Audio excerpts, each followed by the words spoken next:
স্ত্রী স্বামীর হুকুম না মানলে ইসলামের বিধান। 1. নসিহত, সুন্দরভাবে উপদেশ দেওয়া। আল্লাহ তাআলা বলেন, তোমরা যেসব স্ত্রীদের অবাধ্যতা আশঙ্কা কর, তাদেরকে প্রথমে উপদেশ দাও। সূরা আন-নিসা। অর্থাৎ প্রথমে শান্তভাবে বুঝিয়ে বলা, ধর্মীয়ভাবে স্মরণ করানো, ভালোবাসা ও ধৈর্যের সাথে বোঝানো। 2. বিছানা আলাদা করা, শান্তিমূলক দূরত্ব। যদি উপদেশে কাজ না হয়, তবে কিছু সময়ের জন্য স্ত্রী থেকে দূরে থাকা বা বিছানা আলাদা করা যাবে।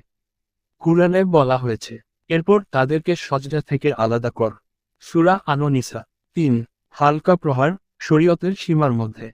সর্বশেষ ধাপ হিসেবে, যদি সে এখনো না মানে, তবে অত্যন্ত হালকা মারার অনুমতি আছে, তবে শর্ত হলো, মুখে, মাথায় বা সংবেদনশীল স্থানে মারা যাবে না। হাড় ভাঙা, আঘাত দেওয়া বা ক্ষত করা যাবে না।